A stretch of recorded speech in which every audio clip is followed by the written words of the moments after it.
putting an interview before talking to you. That's no worry, no problems. I'm sure you'll make up for that with a donation on my site later. I guarantee, let me say it in front of him, I guarantee I will make a donation on your site later.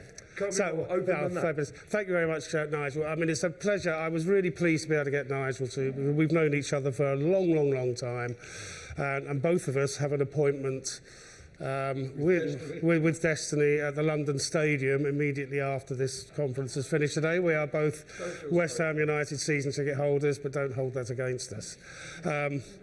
Just a very quick one. I just wanted to explain who I am. Obviously, I'm wearing an Area 9 thing today because I've been here working for them at the conference. But for this session, I have my hat on as chair of an organisation called Ukraine Fundraiser 2022, which is a not-for-profit NGO. We are not a charity. You try getting charitable status if you're driving into a war zone. They don't like to give that to you, amongst other things. But what we do is every month we take 1 or 2 vans full of aid that we locate, we have donated to us, and we drive it currently to a place called Zaporizhia, which, if you've read about that on the news, you will know that is a very hot place to go. But whilst I've been doing that, I have also become aware of some of the challenges. I don't want to make this a political session, that's not what it's all about, but there is a huge problem in Ukraine with the future of that country, because the future leaders are the ones who are dying on the front line, some of them. Each one of these flags, this is at Independence Square in Kyiv, each one of those flags represents the loss of a life. And the size of that field of flags increases exponentially every time I visit Kyiv. Now, each one of those people is a lost future leader. So the children of Ukraine are actually really important in terms of ensuring that, Ukraine in 2 generations' time has the leadership that it needs to survive as a democracy, as part of the EU and as a NATO member moving forwards. None of that can happen until this war has been won and until we can help these people. So that's why the children of Ukraine are vitally important. Now, there's a lot of things I can tell you. Just watch this video.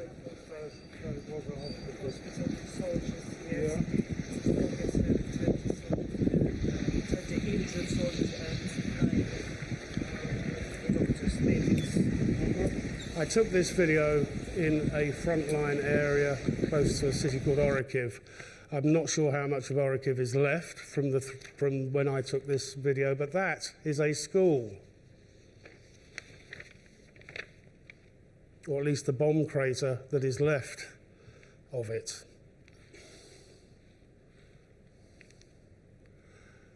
So the disrupted infrastructure in Ukraine is a huge problem for the continuing education of the children there. This is actually, once again, I took these pictures at that school, and they tell a story as well, because anybody who can read Russian will understand that those are Russian textbooks. That part of Ukraine was still teaching everything in Russian. Now, of course, moving forwards, they need to learn English in Ukraine for a number of reasons, not least of which is it's the language of the EU. Now, for those of us who are British, will not the irony of Brexit having left the EU, but our language is still the language of the EU, is not lost on me. I find that quite amusing. But over there, Russian now is not going to be taught in schools moving forwards. Ukrainian will be taught. But the number of buildings, I can't remember the date I got this, it's fairly recent. 1,443 school buildings damaged, lost. 177 institutions totaled. This particular one I find really interesting. The Yaroslav Mudry National Law University will need almost 120 million for repairing it the building repairs alone. They spend a lot of money replacing windows blown out by rocket attacks, only for the remaining windows to be blown out by another rocket attack after they've done it. So this is a huge problem. If you have no infrastructure there, people do not have schools and universities to go to. So that's really quite a major problem. And of course, then we have to think, well, this is a LearnTech conference, so there is going to be access to online learning, hopefully. But offline alternatives have to be considered as well. So it's great if we can provide laptops to people in frontline locations so that they can continue their education. And that's fine until the Russians bomb the power station nearby. You have no power to run your laptop. There will be no power running the infrastructure that gives you a network access anyway. And even if you could go to a school, if you knew where one was, your GPS won't be working either, because they block all of that. And I must admit, I had a problem on my last trip where I was stuck in Zaporizhzhia hoping to get out and go to where was I going to? Odessa, at a point in time when all GPS signals were trashed. I didn't know where I was. You know, you turn left following the GPS, and then suddenly it would say go backwards, and you go backwards, and it would say go back that way again, because both the Russians and the Ukrainians are blocking the signals. So it's not a given that online access is something that is going to happen, sadly. Now, there are some initiatives out there, and I'm showing these two pictures because they're relevant to the next two organisations I'm going to talk about. So, UNICEF is working very closely with the Ukrainian government to get children back to learning, whether it's in a classroom, where it's deemed safe, or online and community-based alternatives. That was written from a UNICEF document prior to the most recent onslaught, once again, of the power stations, which is happening on a daily basis. This from a country that said they weren't going to do that because that affects the civilian population. Well, they do. And I was in Zaporizhzhia after they bombed the one there, which actually has a road going over it. And that was a very interesting drive across it a few days later, I must admit.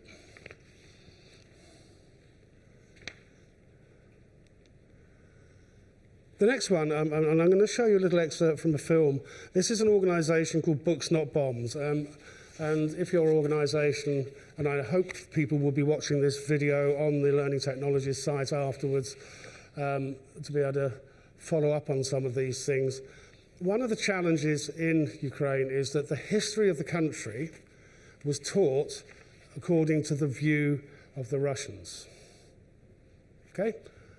Now, and that view, I said I wouldn't be political, but it's a little bit difficult not to be. That view of the world led the Russians to say, we need to come in and save you all, you know. This particular organisation, a new style of teaching, which is called the New Ukrainian School. And one of the modules in there is around the history of Ukraine and the world, and how to teach it to restore the balance back to what the truth is. And an organisation called Books Not Bombs is very heavily involved in this. And you can, if as an organisation, sponsor a whole school to receive these books in textbook format, because of course no internet, books is the answer. My organisation, Area 9, are also sponsoring this project by producing adaptive learning versions of this course. But, you know, for the people who really need it, physical books, believe it or not, and I'm talking about that at a tech convention, oddly enough, is a way forward. So you can get heavily involved in that one. But I wanted to show you a little bit of the film made by Books Not Bombs, and there's a QR code that's going to follow that, capture it, and watch the whole film when you get home. I would highly recommend that.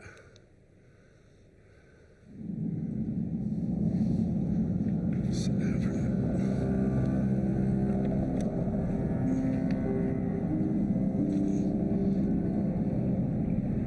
початку 24.02 з університетом трапилось те, що ми почули, узнали з телебачення, з усіх видів інформації, що почалася війна.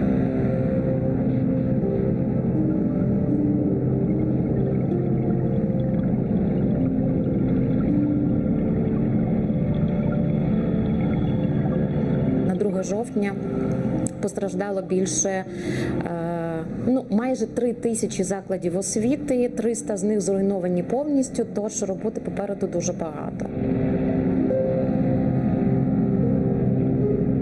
Тому що молодь, вона є самим передовим, самим дієвим, скажімо так, механізмом, який на зараз є в Україні.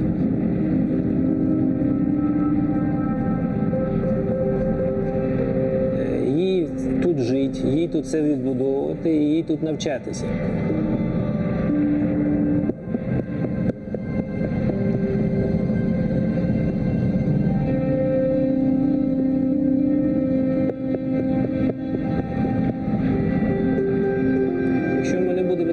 Цим питанням Україна не буде існувати, тому що діти – це є майбутнє України, і без майбутнього України не буде.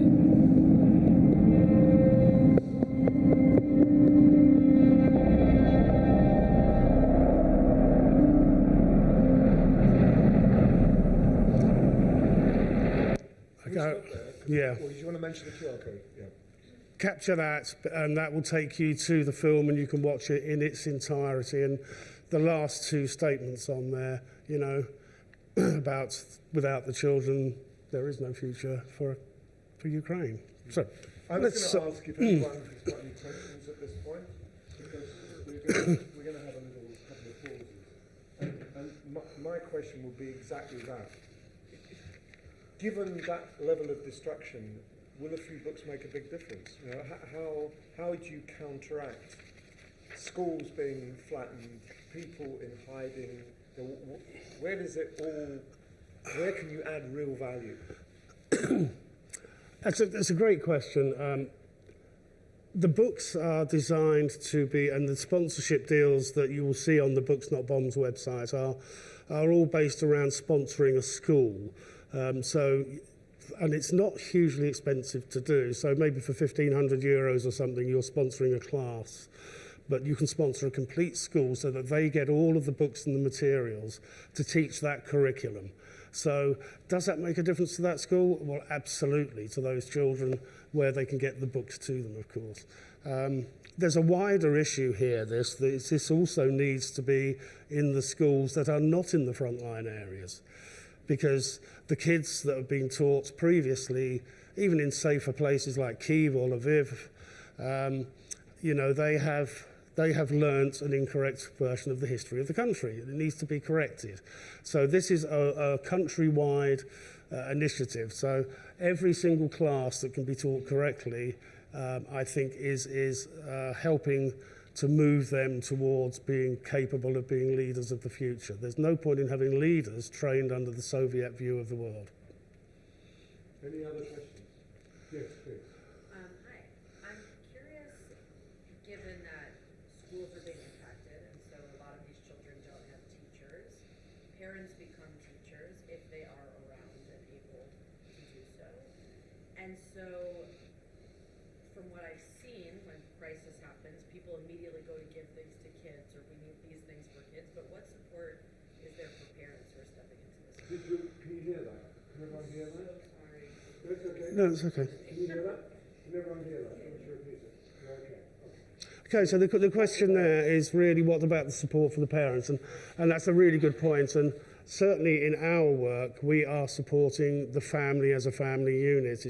So this is just one part of the problem. I mean, most of my humanitarian work does not focus on this bit. But to get a session at Learning Technologies, I needed to be able to talk about learning.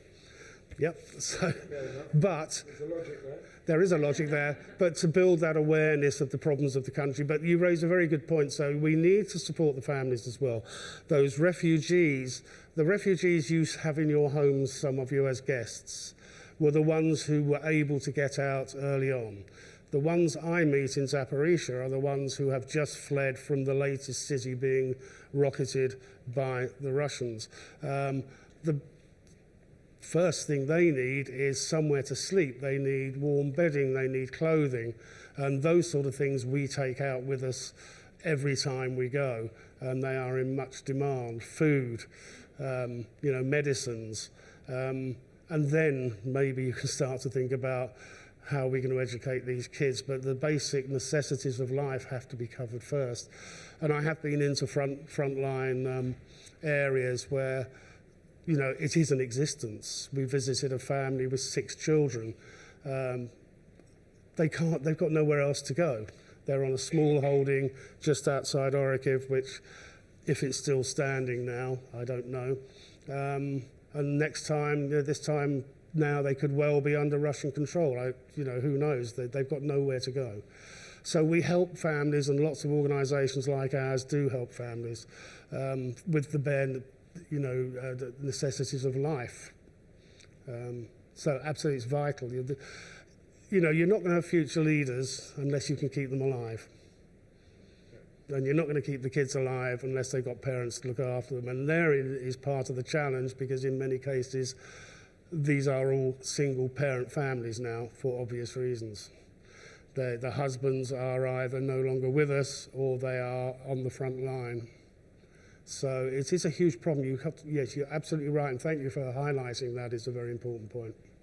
So there's a hierarchy of needs, basically. There is a hierarchy of needs, yeah, and depending on where you are, who you are, might determine what you think is more important than others. I mean, I would argue personally that the ability to destroy the enemy, to stop them from injuring those families and kids, perhaps is of even more importance, and it's a shame that Western governments haven't recognised that in quite the same way that I would like them to. So yes, but that's at the basic humanitarian need level, yes, of course. Then it's all about how can we keep these people safe, keep them warm, keep them fed, and in certain cases evacuate them where possible. And our organisation has done that. We have brought 2 families back to the UK from Ukraine in the last 12 months.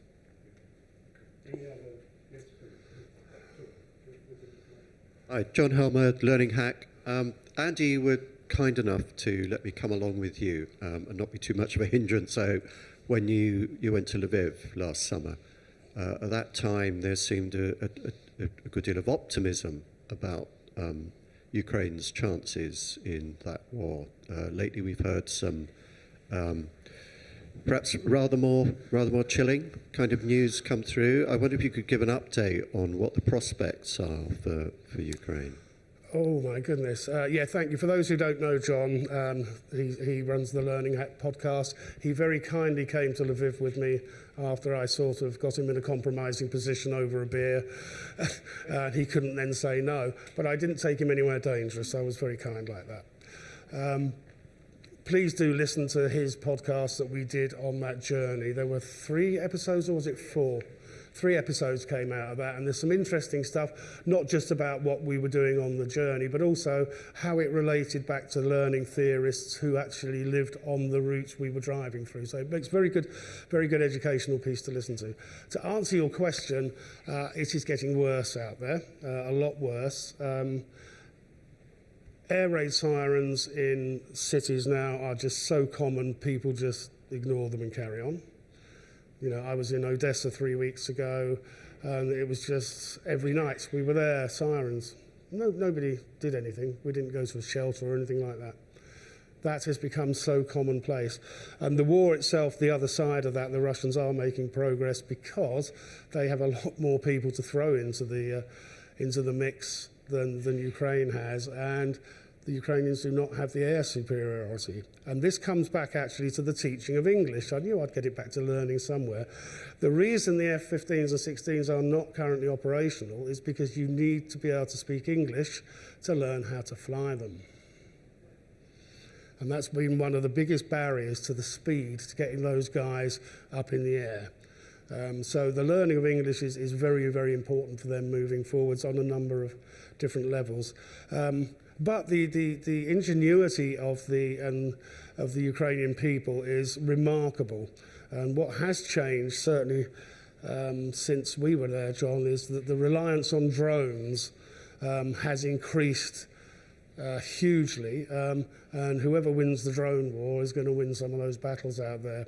And I actually did bring a little prop with me because I wanted to talk about the Ukrainians have to learn to do new stuff. And amongst the things they've learned is how to use 3D printers. And this is a bomb that will be dropped from a drone, created on a 3D printer. And one of the charities I deal with, they have teams of people who have 4 or 5 3D printers working 24/7 in their flats, making these and various variants of them. So something like this one would be filled with the explosive bits that are needed, a detonator, and dropped from a drone straight into the turret of a tank. Thank you very much. Every tank that's gone is hopefully one or Ukrainian family less being killed. To get back to the original point, if we're going to save these kids and get them educated to be the leaders of the future, they have to survive. So for me, I have no moral dilemma about getting involved in saying, if you have 3D printers lying around you're not using, let me know and I'll take them out to these people where they can use them. Same with the, obviously, the plastic. But that's a huge, huge difference.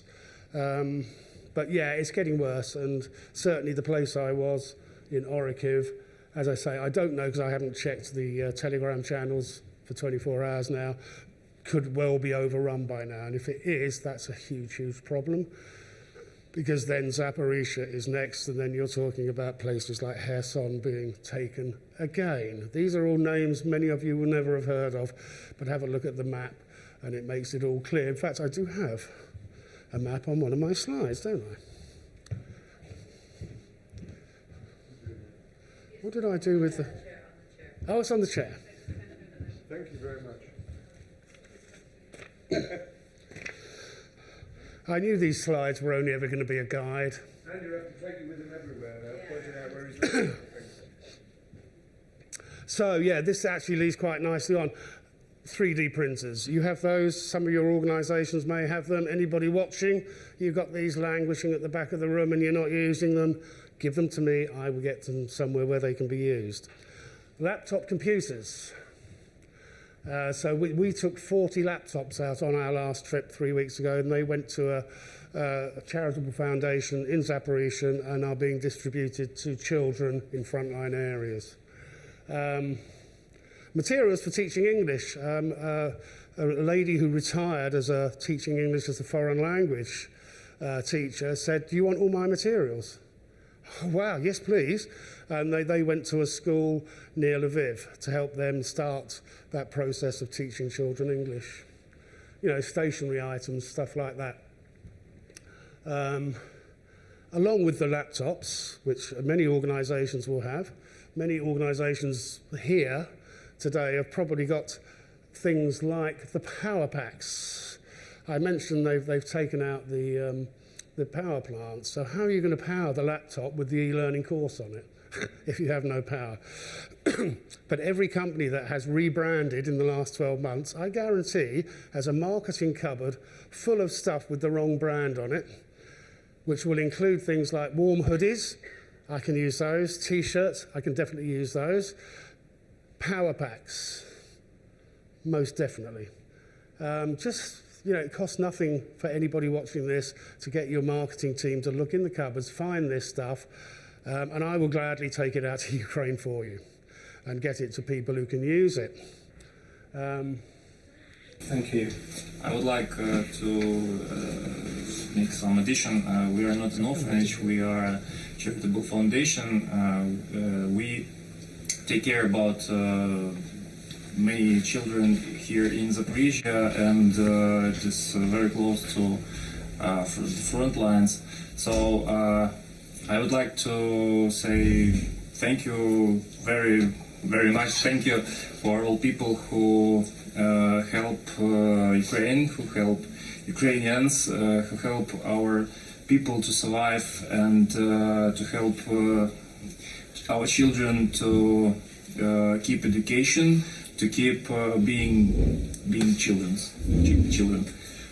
Thank you, Irina.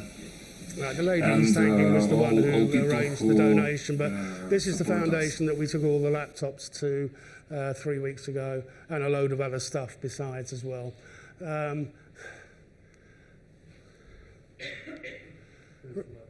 Right, now this is what I was talking about. Now, this is another part of the problem, but the map here gives you an idea of where all the main fighting is going on, and Zaporizhzhia is this place just here.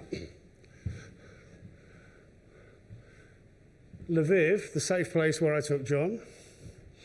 And then you hear people who say, oh, we've taken aid out to Ukraine and it went to Lviv or to Kyiv. The front line is actually down here, guys. You know, that's where the people who need it are. But this whole area here, here's another area that is very interesting because there's all the kids living in the occupied area, of course, are now being taught once again by Russian diktat. Many of them are forced to have Russian passports. They will have to speak Russian. They will learn the Russian view of Ukrainian history. That's a huge problem when, eventually, this once again becomes part of Ukraine. Because you've got all these brainwashed kids. That's a huge, huge problem. And this map is fairly up to date. 5th of April was when that was done. And the place where I took the picture of that school is probably just about halfway between that red line and Zaporizhzhia. So that family of 6 living close to that school, the chances are by now they may well be not needing textbooks in Ukrainian. You know, let that sink in for a minute. Does someone have a question? Yeah, sorry, there was a question, yeah. Yeah, please, could you share that? I had like a technical question. If you require, like, let's say, donated computers to be in a certain state, like with certain, at least, like new, or No. or maybe if we have like a used computers in the business, like 5 years old, 6 years old, Great you question. just take. Great question. It doesn't need to have anything on it apart from an operating system and the ability to access the internet. The schools and the foundations will load anything on that needs to be loaded on, but the main thing is it works and it can access the internet, so it has a working wireless connection. But yeah. Apparently they even take PCs rather than just Macs. That shows how desperate they are. Yeah. And in fact, last night I was speaking to somebody who said, I've got a couple, but they're so dreadfully old. He said, I'll put Linux on them to speed them up. So I said, that's fine. They're not going to care as long as they can get on the internet with it, as long as it works. Now, here's another interesting fact. These came from various sources. They are all genuine. An estimated 2 out of 3 Ukrainian refugee children are not being taught in the countries they've gone to. And some of that is because there was a challenge with the fact they don't speak English or they don't speak Italian wherever they've gone to. So we have to think about them as well. It's not just the people staying there, but here's the real nasty one. More than 700,000 Ukrainian children have been forcibly removed to Russia from Ukraine. They are all being brainwashed there. I've actually got some notes here, I think, about one of the things in Crimea, for example. Where is it?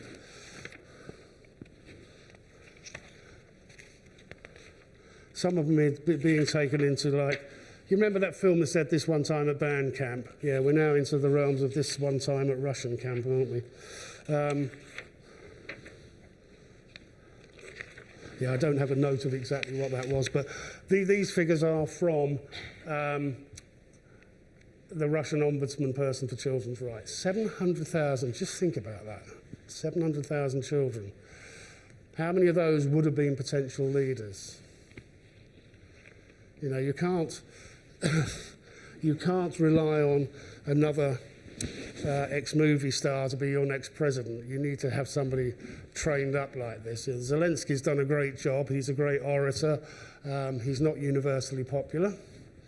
A bit like Reagan wasn't, you know, if we go back to that, because he was an actor. But there are people who say he was actually one of the smartest presidents the US ever had. Will they say the same about the current one in Ukraine after the war? I don't know, but they'll probably say he did a good job as a war leader. But it's the people who are following him. 700,000 of them are forcefully in Russia now with Russian passports forced upon them. This is how they operate. I spoke about the power plants earlier, didn't I? Zaporizhzhia has a nuclear power plant. That might have come across in the news. 100 key workers there were sacked. Not for incompetence, but because they would not take a Russian passport, the Ukrainians. So this is a huge problem as well, post-war.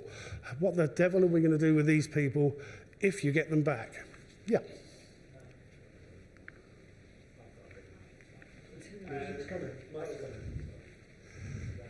Don't forget, you should be on television. Yeah. So I'm Tom, I'm from River Island. I am from a teaching background, so this obviously speaks really closely to my heart. We had a lot of Ukrainian children that lived there, that went to school with us, so it was really difficult seeing firsthand how that was impacting them and their families as a knock-on effect. Obviously fully appreciate everything going on right now. It's really turbulent.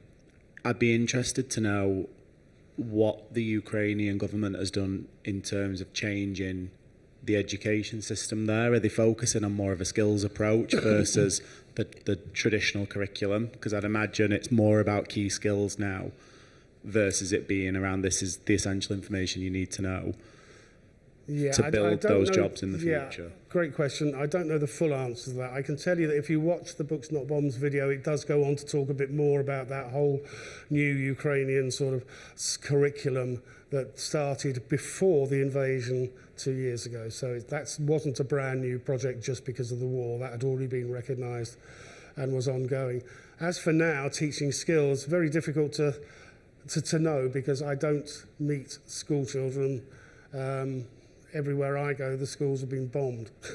So I will endeavour to find out because that would be very interesting to know what the focus is. But the big focus right now is if you're of the right age, is whether you can be conscripted and taken out to help them. The bit in between is, I think there's a lot of pot luck if your school happens to be functioning or if it isn't. If it isn't, are they doing distance learning because they've got access to the internet? If they haven't, you know, then we're into an area where it's nothing's happening. You know, that young family of 6, nothing's happening to their kids for education. It's down to the parents. Would River Island consider giving some of the clothes that go into landfill and just get whatever? You know? I can signpost. I don't have that power, but I can definitely connect you with the people that can. But I would imagine, like you said, there's a lot of stuff that goes to landfill on a daily basis. There's a lot of stuff that gets put on for refits. So I can definitely connect the dots if that would help. I can actually update you on that one because I know a lot of the people who do the similar thing to me, and there is an outfit in Essex who I know have been offered a lot of gel shoes by River Island. So there are companies that are doing what they can to help. It just needs more. And maybe everybody is doing it and I don't see it, but I need to fill my van up to go out and help the people that I help on a regular basis. Be those. If you've got a whole bunch of T-shirts from River Island, you'd be happy? I'd be very happy. Yeah, I'll take T-shirts from anybody. Any LMS vendors watching this, Cornerstone, you rebounded recently. You must have loads. The Office 365 related LMS, they've changed their name, didn't they? You've got a cupboard full of stuff. Give it to me, you know. All those power bags that you were going to give away at this conference that are now useless because they got the wrong logo. Send them to me. I can use them and help you empty your cupboards at the same time. It's a win-win.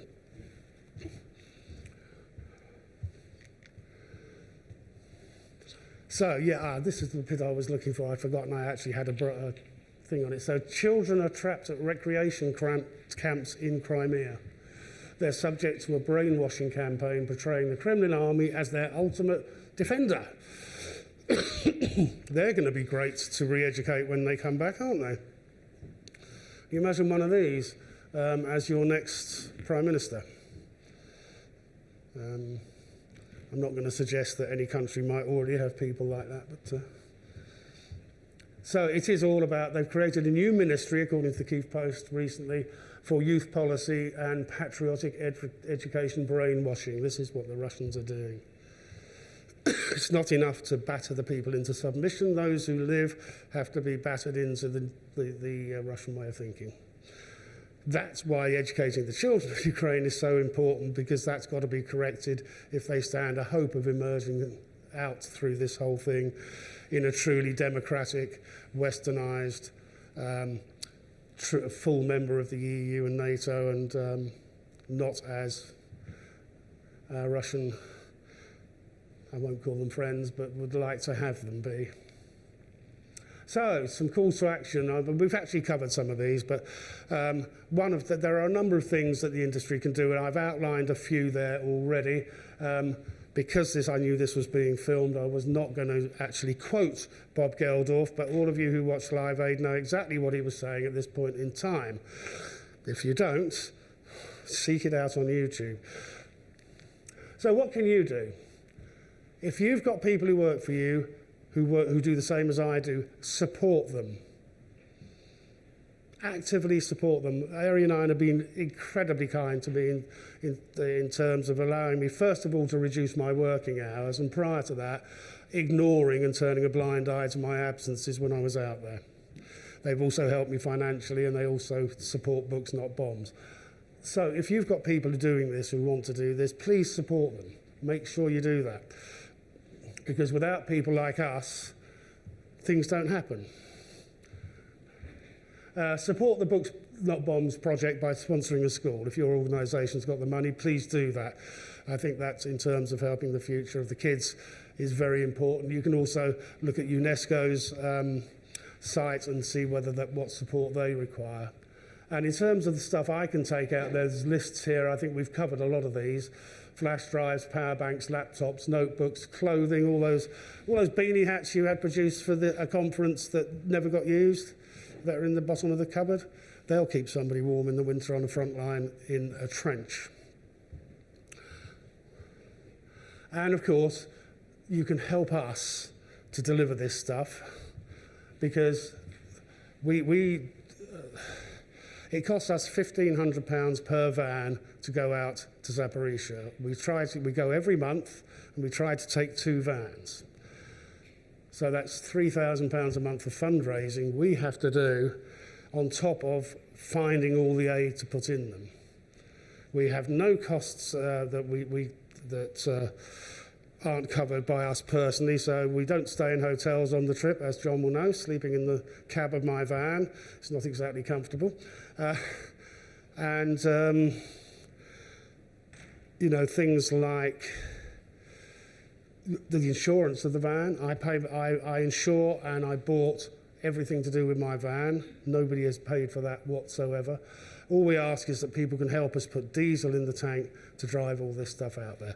And I know the question on your mind is, well, how do we do that, Andy? Дякую волонтерам та благодійному фонду «Хаймарс» за наданий подарунок. That little girl had just said thank you. One of my few words of Ukrainian, Diakuyu, which means thank you. We took that bike out to her, and she was absolutely delighted with it, and that is in Zaporizhzhia. And if you scan that QR code, it will unashamedly take you to my Sum Up application, where you only need to enter things like your name and bank account number to help fund a trip. Thank you very much. I think that's probably as much as I would want to formally say. Let's carry on the conversation. Yeah. That whole, there's 3 things that struck me. One is the kind of practical stuff that you talked about. Everyone could make a contribution. Practical stuff. How, if we get a sack of T-shirts on Monday, how do we get them to? Who do we get them to? Just send them to me. PM me, and I will give you an address to send them to. And my living room, where I live at the moment, it's like the Berlin Wall as I build boxes full of stuff, and I had to actually move some so I could see my television the other week. But yes, just send it down to me. I'll go on my van. I'm in Brighton, so yeah. And I will make sure that my address. Just PM me. Look me up on LinkedIn. You can find me if you really want to help. You will find me, and then I will tell you where to send it. Just a thought about the sort of cultural conditioning issue. That's a kind of generic thing. It's not just dedicated to Ukraine, but it just strikes me that we're in the cultural conditioning business in some ways. That we are helping people think slightly differently about the world, about their organisation, about the workplace, and in schools about our values and so on. I just wonder, what would you if you had a bunch of kids who've been taught to believe that Russia is the saviour? Do you think you can turn that round? Is that something that is manageable, doable, or is it just whoa? That's just too hard to contemplate. So as kids, it's easier with kids than it is with adults. Would you be able to turn those kids round? Do you think? Do you think that kind of whole cultural issue is interesting and important? I'm German. Yeah, so I'm German, so we obviously had this issue back in the 40s, into 50s. I think it's really hard to do. I have grandparents. My granddad is born 35. And he saw the war. He was in the war. He's seen it all. He was a kid, so he was like 10 when the war ended. And I think that people or the belief system can change because, I mean, the first 10 years he grew up with this belief system. And he is like an old man now. And he is like one of the most open-minded people I know. You know, it's like... He's 90, coming up to 90 or something. He is. So he's also like really what's going on in the world, and refugees from other places. He's like, I've been there. Is Germany a kind of paradigm for the future in a way? If you'd have been in Germany in 1945, you would not have thought there was much left of any hope at all. Places in ruins, all of that stuff. And yet, not only did Germany recover, it flourished. It flourished in a new world. And not only did Germany flourish, it eventually reunified itself, which was an extraordinary achievement you would never have believed. So it was a process over time. But we still, so if you're talking about the unification, there are still a huge difference between East and West. Yeah. So this is still a problem, also in terms of racism. This is like in the East, it's like really a problem. But it's also a problem. It carries on, but also there's few exposure to immigrants, and there's like psychology behind it. So the lesser exposure you have to immigrants, the higher the chances for racism because people are afraid of the unknown. It's absolutely true. It's exactly true. In Cornwall, where there are no immigrants whatsoever, they're the most racist, anti-immigrant people, and they never met anyone who's come from anywhere else. I mean, that's very interesting about Germany. I've lived in Germany on 2 separate occasions, one of which I was part of the British Army of the Rhine, stationed there to keep those pesky Russians out. Sense of deja vu, I have to say. The wall has gone, it's just moved, and it's flat. It's called the country of Ukraine. But to your point about East and West, I noticed this. We constantly get pulled over by the German Zoll, which is the tax people on the Autobahn in the Dresden area whenever we come back. And these are guys probably in their mid-50s. And their attitude to us, I have to say, has not been great. But you have to think back and think, what education system did they come through at that age? They were probably members of the Freie Deutsche Jugend, which was a very sort of left-focused youth group post-war. You know, it's going to take another generation until everything is clear. And that's one of the problems I see in Ukraine is it's not just the current generation of people going through university or the kids. You're probably going to need another generation on top of that to rid the country of the sort of communist approach.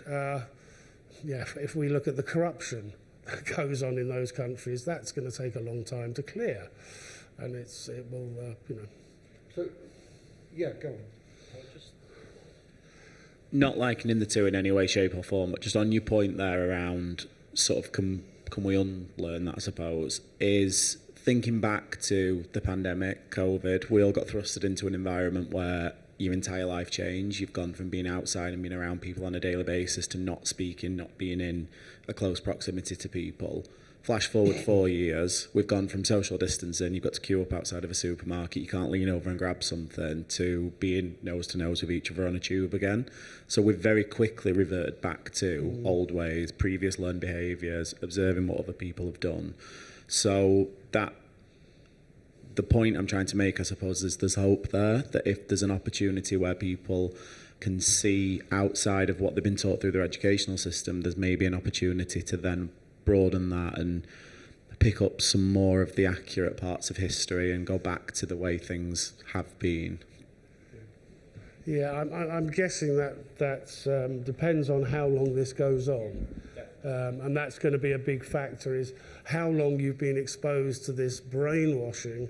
If it's just a couple of 2 or 3 years, you know, maybe that they will revert back fairly quickly. If it's longer, then yeah. What I was going to say, Esther's got a point to her question. Yeah. What I was going to say just very quickly is that it seems to me there are layers of involvement. That there's practical stuff like, for goodness sake, we need clothes and books. Then there's going to be a point where they need help with rebuilding. But then there's going to be an even bigger, longer term, which is building relationships and connections. Absolutely. So, you know, the best way to help at that stage is to stay connected and to keep talking and to be welcoming and to show that you want Ukraine to be part of a bigger system here rather than a system somewhere else. Sorry, go ahead. It's a super complicated situation, I think. And I think a lot depends on how refugee families are treated and whether they raise their kids to ever go back home to Ukraine. A lot of families left. I'm actually hosting a Ukrainian family. I don't think they're really ever planning to go back, which is really sad. But even if they go back, a lot depends on how they were treated in the hosting country. That brings up tensions as well, because Ukraine has had ongoing tensions with countries other than Russia. So for me, coming from Hungary, there is a big tension with the Hungarian community as well, and that's super tricky to navigate as well. So there's a Hungarian boy who was recruited into the army and just swam across one of the rivers, and he's severely traumatized that we're trying to help. But on the other end, there's this Ukrainian family, Russian-speaking Ukrainian family, and like, how do you reconcile these tensions? I have a very international background, and it's really hard for me to navigate the complexities of it. But how do you expect a society that has had ongoing tensions to treat these refugees well? It's really, really complicated, and I think again a lot will depend on how the kids who are stuck abroad treated, educated, and whether they will go back home to their countries to rebuild. I think you're 100% right. It is complicated. It is, yeah.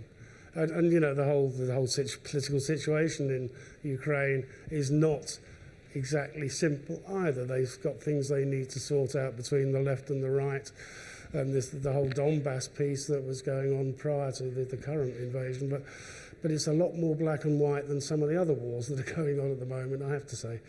You know, this one for me is very clear. There is a internationally recognized border people have come across it, they need kicking all the way back to Moscow, and then sort out some of that other stuff after the event. But you can't sort it out beforehand now. That ship has sailed, I think. But some great questions. Yes, I think there was a comment from the back as well, wasn't there? Is there? Do you want to say something? No, right down the back. You had your hand up, didn't you? Yep.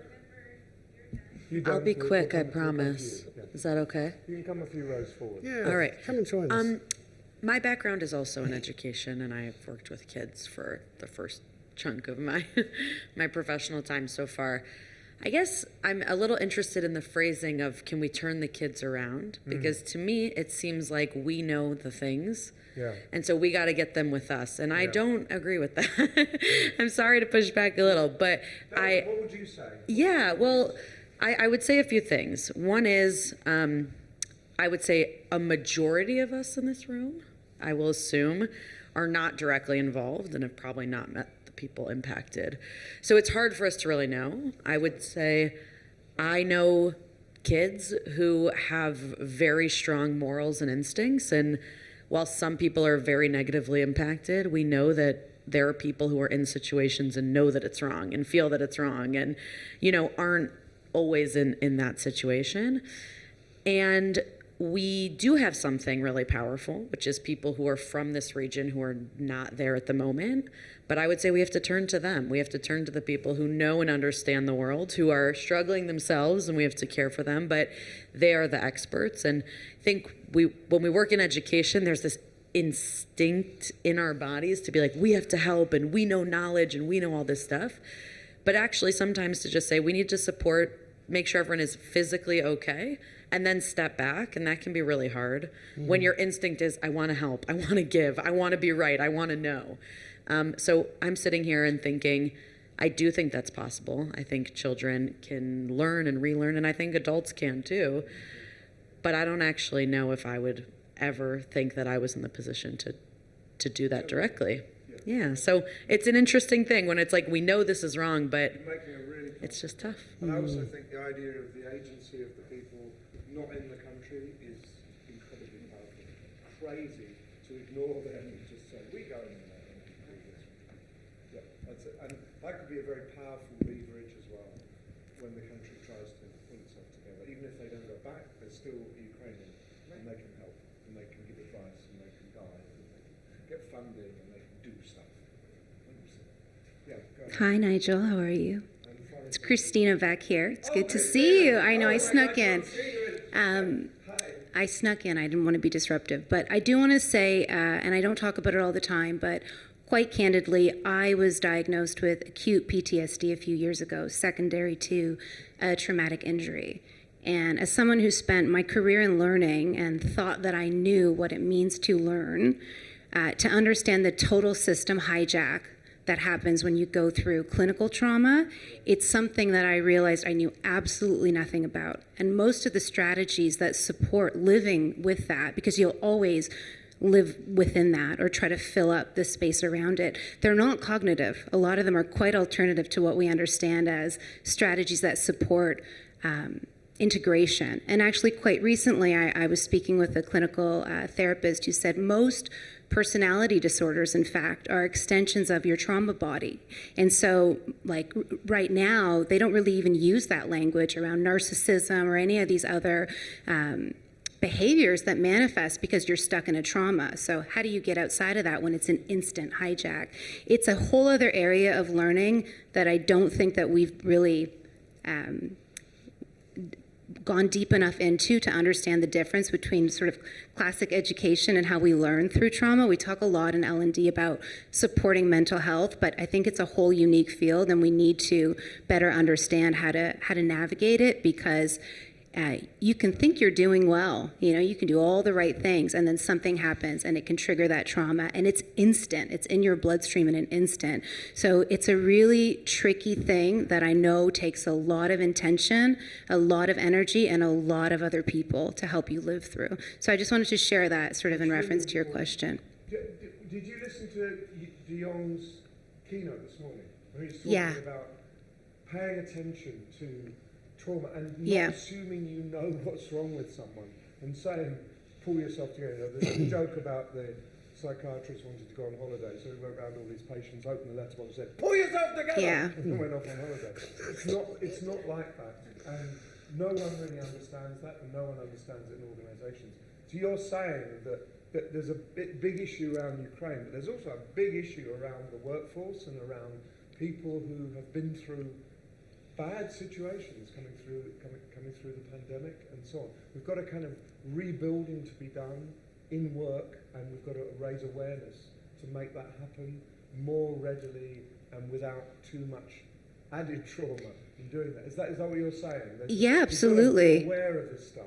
And they're alone with all these kids who are going to be totally traumatized. And I would say, to add to the call to actions, the reason I shared this on camera, so it's out there for everyone, and Nigel, you know parts of my story and all of that, but it's because I don't see a lot of leaders in L&D willing to say, I struggle with this specifically. I think we talk a lot about it. Can we bring content and experiences that support mental health? But where are senior leaders who are saying, like, something terrible happened to me? Or, you know, I battled through this and I live with it. I think that's something that we need more of, and more of really senior people, not just sort of the managers, you know, bringing programming to the organization, but really senior leaders being willing to own that and to create meaningful change in those ways. Anyway, thank you. And that is another bigger issue which De Jong is saying, is that we need to have more honest conversations between ourselves and in the workplace, rather than we put the mask on, I'm a worker, I'm at work, and there's a kind of level you never go down below because and you're told don't go there. You're saying that in some ways we have to rethink all of that in order to help people holistically, not just in their skill development, but in their mental stability and their ability to grow and move forward. That's what you're saying, right? Well, Of course, it's going to be very interesting in Ukraine as to whether there are sufficient people with the skills to do that. You know, post-war, it's going to be a big job. I mean, you mentioned certainly with the sort of traumas of PTSD from the military side of things, with those guys coming back. You know, they're not getting any rotation at the moment. Once you're there, you're there. That's and it's the average shelf life for some of these people is not very long. The city of Orikhiv that I mentioned, there is all Ukrainian towns have a wonderful big sign as you go into them. It's normally concrete or something like that. And the one for Orikhiv has been turned into a shrine where there are the flags of all of the army units that have passed through on their way to the front line. And not far from there is a training area. And it's a sad fact that 50% of the people who are being trained in that training area will make one visit past that sign. They will not be coming back. Those who do come back, some of the injuries you see are absolutely horrific, and I can't imagine they don't have enough people who are trained to deal with that sort of trauma, because they're then kicked back out into society, back into their homes, and I don't believe there is sufficient mental health resource available in Ukraine to help those people, and that's going to be a long-term problem as well, I think. But I'm not medically qualified to say that's just a personal opinion, and I can only speak from what I see during my interactions in the country. I actually have something to that. So have we got the mic? Sorry. Thank you very much. Sorry, if I could just jump in before. Thank you so much for bringing this up. I can fully relate, and I think that this is a key thing to address, really, the trauma bit. And to your point, I think it's not just in Ukraine, it's nowhere in the world where we have enough qualified people to know how to deal with trauma, because it's not just psychologists. Psychologists are really important, but from my experience, it's not that. You have to do a lot of body work, a lot of different kind of stuff. And just to kind of add to what we can do is, if you're in a country where there are resources to help people and you have refugees, that's also a way you can support. It's not a direct way to support the people on the front line, but if these kids grow up and if these families thrive in another country and they choose to go back to Ukraine, or they don't choose to go back but they bring back some knowledge, then that is also a way to support. So even if you're not able to go to the front line or do something directly there are indirect ways I think you can nourish the community and have a long-term impact. The first level of recovery is awareness. That's really important. Just knowing about it. Yeah. And then we'll finish it. So maybe to that, so my colleague is a refugee from the Ukraine, and she was on John's podcast, which was amazing for her. But she has a Ukrainian psychologist, and she has, who is in the Ukraine. She has weekly sessions with her psychologist, and now she also has a Ukrainian psychiatrist. And it's much more accessible than getting one in Germany.